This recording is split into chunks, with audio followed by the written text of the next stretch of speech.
여러분 안녕하세요. 서울경제신문 뉴욕 두파원 김영필입니다. 오늘 주가가 좀 하락했습니다. 오늘 ADP 민간 고용이 나왔는데 사실 그렇게 신경 안 쓰고 있었는데 오늘 크게 한 방 맞았습니다. 너무 많이 나왔어요. 이게 적당히 좀 강하게 나오면 노동시장이 뭐 견고하구나 생각했을 텐데 너무 많이 나왔어요. 예상의 2배를 넘게 나왔습니다. 그러다 보니까 이거 너무 센 것 같은데 이런 생각이 나왔고, 그래서 오늘 국채금리가 급등했습니다. 국채금리가 급등하면서 기술주에 상당한 부담을 줬죠. 그래서 오늘 증시가 좀 내렸고요. 내일 사실 본판 게임은 내일 이제 고용보고서 더 중요한데 일단은 민간 고용이 많이 나오다 보니까 고용도 세게 나오지 않을까? 그런 걱정이 있던 겁니다. 그래서 오늘 3분 월스트리트는 이렇게 시작해 보겠습니다. 제목은 이렇게 꼽았습니다. 민간 고용이 예상 2배나 나왔다. 그래서 쇼크다. 정말 월가가 쇼크 받았습니다. 그리고 10년 국채금리는 연 4%를 돌파했다. 그런 내용이 있습니다. 같이 한번 보시겠습니다. 고용이죠. 오늘도 날이 참 덥네요. 자, 증시 한번 전반적으로 한번 보실게요. 여기 좀 내려와 있네요. 오늘 이제 다우존스 지수가 1.07% 1% 넘게 하락했고요. S&P 500 0.79, 나스닥 0.82% 하락했습니다. 3대 지수 모두 하락했어요. S&P 500 매물 보시면 기술주 전반으로 좀 안 좋았습니다. 구글 마이너스 1.39, 메타 마이너스 0.8, 아마존 마이너스 1.5, 테슬라도 2% 넘게 빠졌고요. 엔비디아도 0.5% 하락했습니다. 애플과 마이크로소프트 조금 그나마 선전한 게 보이죠. 마이크로소프트는 한 1% 그래도 가까이 올랐다. 그런 얘기 있고요. 국채금리가 많이 올랐습니다. 결과적으로는 고용이 너무 강하니까 금리를 더 많이 올려야 될 것 같다는 생각이죠. 공포감이 좀 휩싸여졌고 금리를 더 많이 올려야 되니까 국채금리도 그에 맞춰서 상승하는 거죠. 10년만기 국채금리가 4%를 넘어섰고요. 2년물은 16년 만에 최고치까지 올랐다. 5.1%대까지 치솟았다. 그런 내용들. 이 금리 역전 폭도 계속 좀 큰 상태로 유지되고 있습니다. 오늘 어쨌든 쇼크였어요. 쇼크. 그래서 오늘 어떤 상황이었는지 같이 한번 하나씩 살펴보도록 하겠습니다. 자, 이제 민간 고용이 핵심이니까 민간 고용부터 보죠. 오늘 ADP 민간 고용이 보시죠. 49만 7천 개가 나왔습니다. 49만 7천 개. 이 블룸버그 전망치가 22만 한 5천 개 정도였거든요. 그리고 다우존스가 22만 개였다. 그럼 2배를 훨씬 넘는 거잖아요. 그쵸? 이 49만 7천 개. 너무 많이 나왔죠. 너무 많이 나왔습니다. 사실 처음에 봤을 때 숫자를 잘못 봤나 그런 생각이 들 정도로 이게 너무 많이 나왔구나 그런 생각이 들었습니다. 제조업에서 12만 4천 개, 서비스업에서 37만 3천 개가 늘어났다. 결국 서비스업이 엄청나게 지금 일자리를 창출하고 있다. 이런 얘기입니다. 레지 접객이 대표적인 서비스죠. 23만 2천 개 상당합니다. 건설도 좀 많이 늘었다. 이 부분도 같이 보실 필요 있어요. 건설은 아무래도 좀 경기에 민감하니까 근데 건설에서 좀 많이 늘었다. 교육의 서비스도 강하다. 믿을 수 없는 정도다. 그런 얘기 나왔고요. 기대했던 것에서 완전히 동떨어져 있다. 완전 2배 이상 나왔으니까 완전 예측치 당연히 벗어나는 거죠. 2배 이상 넘게 나왔으니까. 그래서 전반적으로 보면 ADP 민간 고용이 예상치를 2배 이상 웃돌았고 서비스에서 많이 창출됐다. 그 얘기는 서비스 쪽에 업황이 좋다는 얘기잖아요. 그래서 오늘 미 공급관리협회 ISM의 6월 서비스 PMI가 나왔는데 여기도 예상보다 좋았습니다. 그러니까 서비스업 고용이 많다. 서비스업 업황이 좋다. 그 얘기는 결국 서비스업 좀 중심으로 인플레이션이 상당히 있을 수 있다. 그런 얘기겠죠. 세계의 항상 같이 간다는 거. 6월 서비스 PMI도 53.9다. 예상치를 상회했다. 6개월 연속 확장세를 이어가고 있다. 그런 내용. 보시면 이게 ADP 자체의 분석이에요. 서비스 산업이 강했다 6월에. 그런 내용입니다.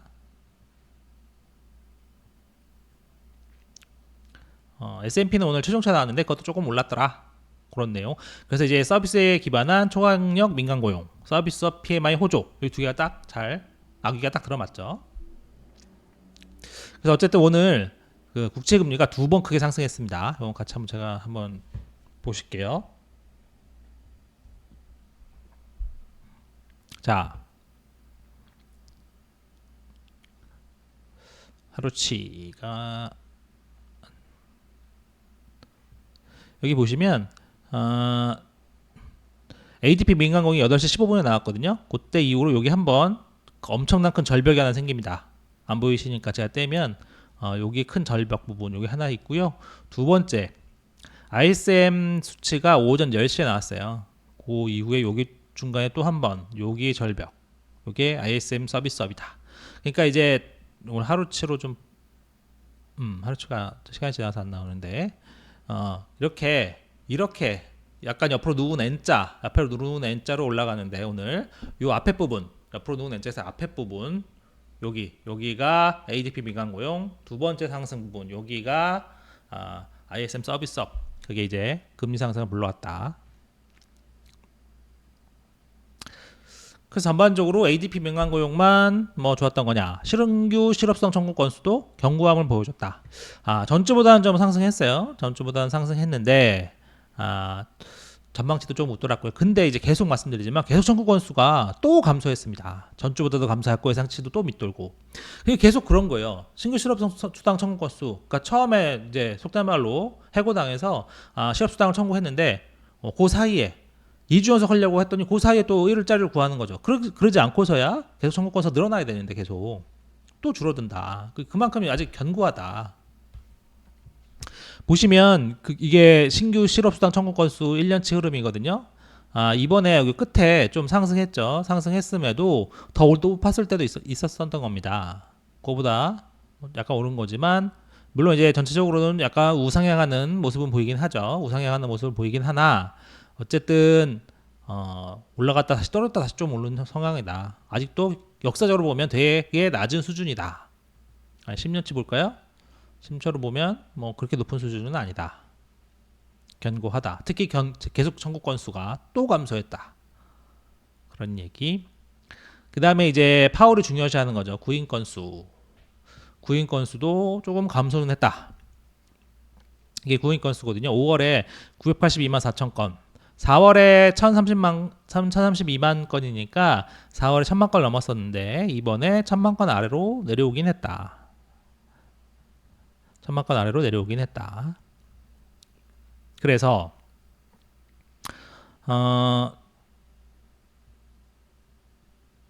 건 아래로 내려오겠지만 여전히 이것도 강하다. 여전히 강하다. 요걸 한번 보실 필요가 있어요. 사실 파월이 제일 중요시하는 게 실업자 대비 구인 건수인데 4월이 1.82배였어요. 상당히 높았죠. 근데 이제 5월에는 1.61배로 떨어졌습니다. 요건 조금 긍정적인 부분이긴 하죠. 파월 입장에서. 그런데 떨어지긴 했지만 여전히 높다. 코로나 이전이 1.2배 수준이었으니까 여전히 높다. 물론 이게 약간 양면적인 측면이 있습니다. 파월이 고용시장이 많이 망가지지 않고 이번 그 긴축기를 넘어갈 수 있을 것 같다. 즉 침체를 피할 수 있을 것 같다고 얘기하는 데는 구인 건수가 많기 때문에 그런 거라고 제가 설명을 하면 들었잖아요. 구인 건수가 많으니까 자꾸 이제 뭐 경기가 안 좋아져서 해고를 하더라도 사람들이 다시 다른 데 가서 바로 일자리를 구할 수 있다. 그러니까 소비가 어느 정도 버텨지는 거다. 그러면 침체는 오지 않을 수 있다. 연착륙할 수 있다. 그런 거죠. 어쨌든 요게 높은 게 어쨌든 연착륙을 하려면 요 숫자가 높아야 됩니다. 높아야 돼요. 근데 조금 떨어지긴 했죠. 그러면 여전히 높죠. 근데 어쨌든 그런 양면적인 측면이 있다. 하지만 여전히 높기 때문에 금리를 더 올려야 된다. 그런 근거로 쓰일 수는 있겠다. 그런 말이겠죠. 보면 채용도 4월보다 5월이 좀 늘었어요. 자발적 퇴사도 다시 400만 건 이상을 늘어났다. 자발적 퇴사한다는 거는 뭔가 자기가 돈이 있거나 아니면 옮길 데가 있거나 그럴 때 자발적 퇴사를 하는 거 아니겠습니까, 여러분? 자발적 퇴사가 늘어난다는 거는 고용시장이 그만큼 탄탄하다, 견고하다 그런 뜻이기도 해요. 그래서 이 종합적으로 전체적으로 보면 일부 둔화하는 모습들이 있죠. 뭐 신규 실업수당 청구 건수나 구인 건수 좀 둔화하는 모습이 있다. 하지만 전체적으로 민간고용 절대 수치가 너무 강했고 상대적으로 봐도 신규 실업수당 청구 건수 상대적으로 보면 역사적으로 보면 낮은 수준. 계속 청구 건수는 또 그 와중에도 감소했다. 실업자 대비 구인 건수는 조금 낮아졌지만 여전히 1.6배 상대적으로 높다. 그래서 이런 것들은 추가 금리의 요인이 된다. 추가 금리 인상의 요인이 된다. 그래서 이제 시장의 페더치 한번 보시면 뭐 시간마다 좀 바뀌니까요. 지금은 이제 7월 인상 확률이 한 92.4% 정도 됩니다. 92.4%. 중요한 거는 이제 7월 인상은 이제 거의 뭐 90% 이상 반영이 됐고요. 그 이후로도 근데 대충 한 번만 더 올리는 거, 7월에 한 번만 더 올리면 그걸로 끝이다. 그게 제일 많아요, 여전히. 그런데 추가 인상, 즉 한 번 더 올릴 수 있다. 그러니까 2번 이상 올릴 수 있다. 그런 이제 확률이 조금씩 전반적으로 조금씩 높아졌어요. 그러니까 5.50에서 5.75가 되면 0.25씩 7월 말고 한 번 더 올린다는 거죠. 그러니까 총 2번 올린다. 그런 전망치가 조금씩 올라간다. 이게 9월뿐만 아니라 11월 봐도 가장 많은 건 5.25에서 5.50, 즉 7월에 한 번 올려 끝난다는 거지만 전반적으로 2번 이상 올린다는 게 조금씩 늘어난다. 31.6%에서 36.5%로 4.3에서 6.5로 조금씩 다 올라갔죠. 그런 부분들이 있다. 이게 12월도 마찬가지입니다. 12월도 마찬가지예요. 근데 이제 중요한 거는 그래. 여기까지는 알겠죠. 여기까지 이제 이해가 되셨을 겁니다. 그래. 그럼 이제 앞으로의 의미가 뭐냐? 뭐 이제 금리 부분도 있지만 또 하나 중요한 게 내일 이제 바로 고용 보고서가 나오잖아요. 그런데 물론 두 개가 완전 둘은 다른 보고서입니다. 둘은 다른 보고서고 뭐 이제 당연히 뭐 기본적인 내용 흐름은 트렌드는 같아야 되겠죠. 당연히 트렌드는 같아야 되는데 어쨌든 둘은 다른 보고서이기도 하고 그 동안은 원래는 좀 이게 먼저 민간 고용이 먼저 나오기 때문에 항상 흐름을 볼 수 있다. 왜냐하면 트렌드는 같아야 될 거 아니에요. 그 숫자가 꼭 정확하게 맞춰야 되는 건 아니지만 그 늘어나면 늘어나는 대로 줄어들면 줄어드는 대로 이 흐름은 같이 이렇게 가야 될 겁니다. 근데 이제 이게 최근에는 좀 많이 안 맞기도 한다. 신뢰도가 좀 낮은 거 아니냐 그런 얘기도 있기는 합니다. 그럼에도 오늘 이제 민간 고용이 너무 세게 나왔기 때문에 이대로라면 어차피 고용 보고서도 민간이 있고 정부가 있는 거니까 여기서는 민간 고용은 이제 민간만 보는 거고 정부 거는 민간 고용과 정부 거를 같이 보는데 어쨌든 민간이 사실상 대부분의 일자리를 많이 차지하니까요. 민간이 이렇게 세게 나왔으니까 고용 보고서도 좀 세게 나오는 거 아니야? 그런 생각이 드는 게 정상이죠. 그래서 모하메드 엘 에리언이 내일 나올 일자리 숫자가 좀 높아질 수 있다. 그런 오늘 얘기를 했고요. 린제이 페이 기자는 이런 얘기를 하게 됐었습니다. 오늘 CNBC에 나와서 자기가 봤을 때는 상향 조정 할 수 있을 것 같다. 자기 전망치를 오늘 ADP 보니까 너무 세게 나와서 상향 조정할 수 있을 것 같다. 자기가 봤을 때 잘하면 30만 대 가깝게 나올 수도 있을 것 같다. 그런 얘기도 했어요. 현재 비농업 일자리 증가수 전망치는 블룸버그에 따르면 22만 5천 개, 다우존스 한 24만 개 이렇게 좀 보고 있습니다. 요거는 뭐 계속 업데이트 되는 거니까 자 이따 나중에 한 번 더 마지막으로 한 번 더 보긴 할게요. 이거 이제 단말기 통해서 봐야 되거든요. 그래서 기사에는 업데이트 되면 제가 업데이트 해놓긴 할 텐데 어쨌든 여전히 줄어들긴 하지만 여전히 높다. 5월에 한 뭐 30만 개가 넘었었으니까 그거에 비하면 줄어들긴 하지만 여전히 많다. 특히 실업률 봐라. 실업률 또 떨어진다. 이런 거죠. 피해 그자 말대로 30만 가까이 나오면 내일도 약간 이게 뭐지 그런 생각이 들 수도 있을 것 같긴 한데 그건 이제 뭐 한 사람의 전망이기 때문에 그냥 참고만 하시면 될 것 같고요. 어쨌든 22만 5천 개다.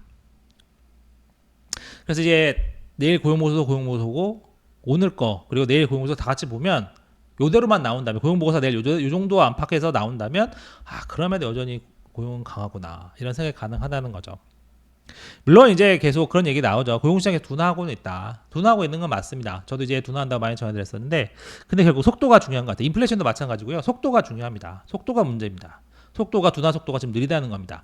중요한 거는 거기에 항상 양면이 있어서 노동시장의 둔화 속도가 느리다는 것은 경기 침체의 가능성이 낮아지는 측면이 하나 있고 반면 금리를 더 올려야 되는 측면이 있고 금리를 더 올리면 근데 요 사람들 이쪽 보는 사람 좀 더 이제 나간 사람들은 금리를 더 많이 올리게 되면 침체갈 수도 있다.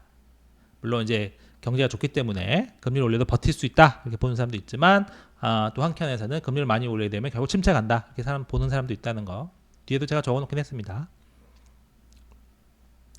재밌는 게 오늘 이제 로리 로건이 콜롬비아대 뭐 관련 행사에 있었는 모양인데 오늘 엄청나게 세게 발언을 했습니다.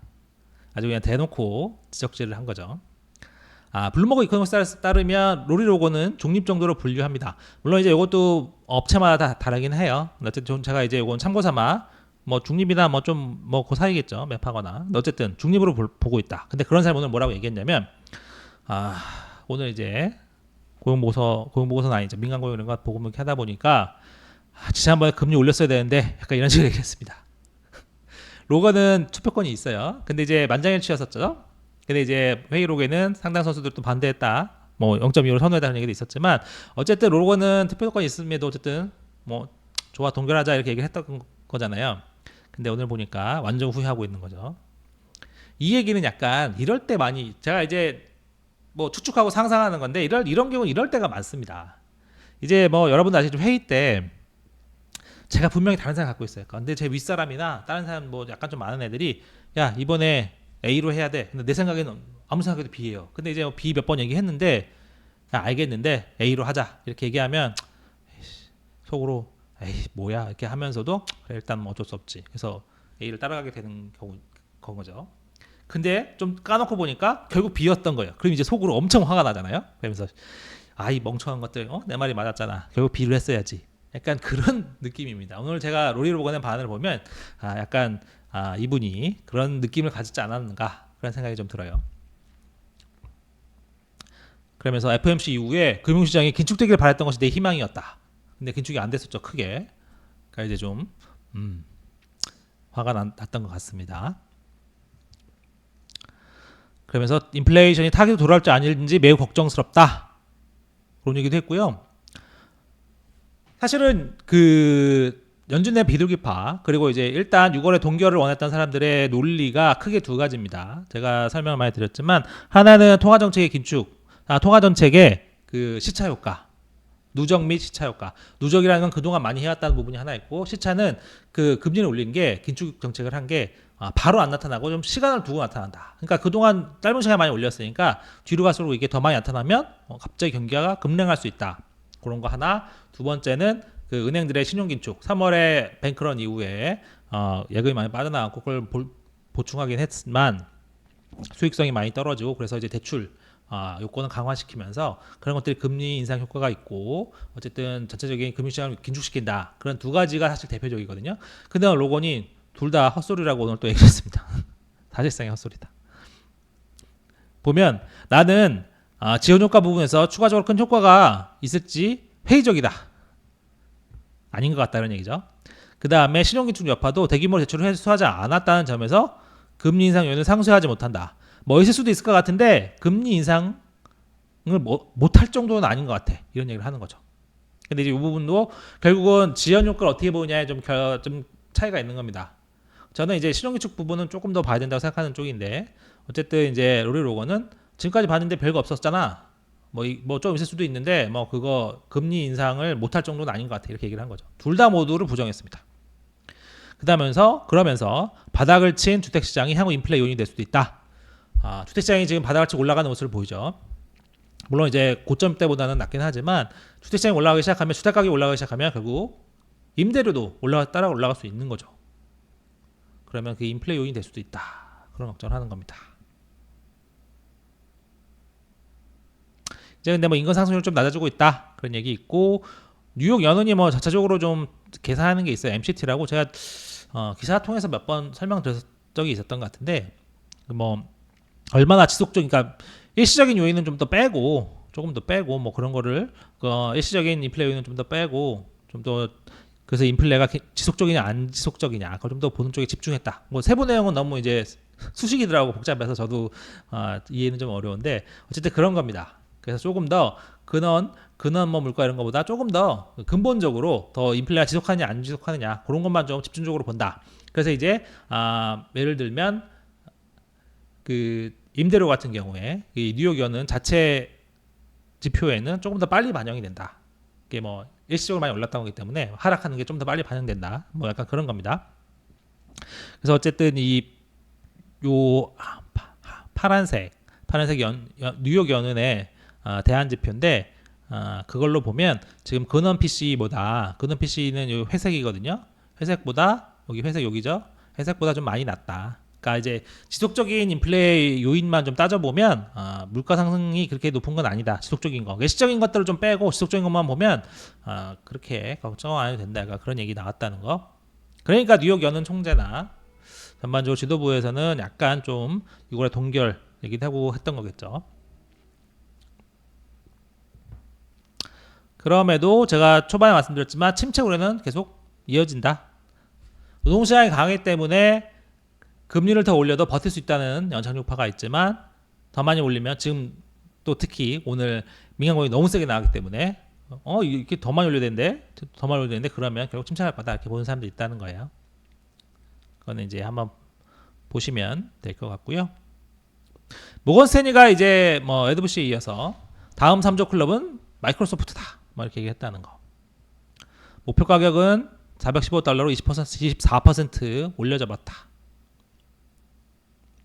그리고 이제 옵션 시장에서는 이제 풋옵션 가격이 좀 떨어졌다.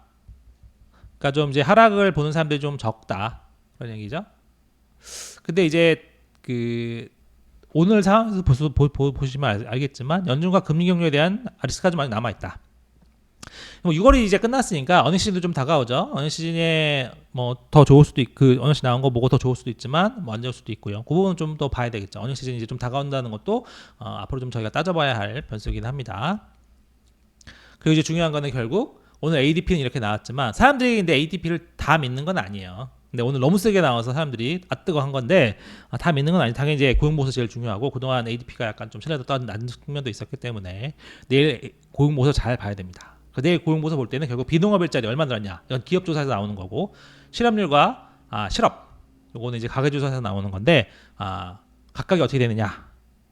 비농업 일자리가 많이 늘더라도 실업률도 올라갈지 실업이 더 많아질지 그 둘 기업조사와 가계조사 사이에 또 차이가 커질지 그런 부분들.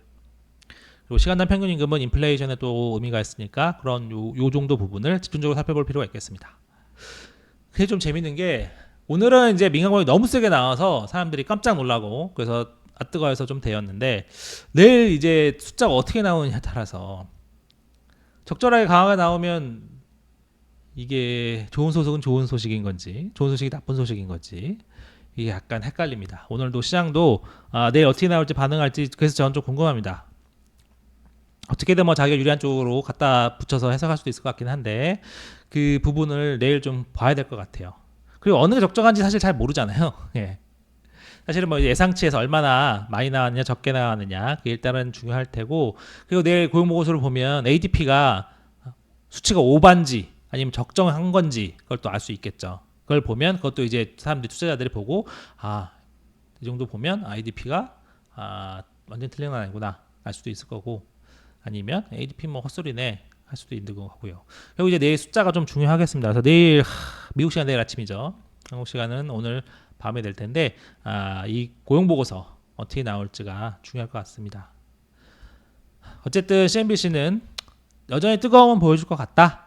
그런 얘기를 했어요. 아까 이제 모하메드 엘 에리언도 민간 고용이 잘 나와서 상방 위험이 있다. 그런 얘기 했었잖아요. 그런 내용 좀 새기면서 내일 아침 고용 보고서 저와 꼭 내일만이라도 꼭 같이 해주시기 바라겠습니다. 감사하고요. 내일 뵙겠습니다.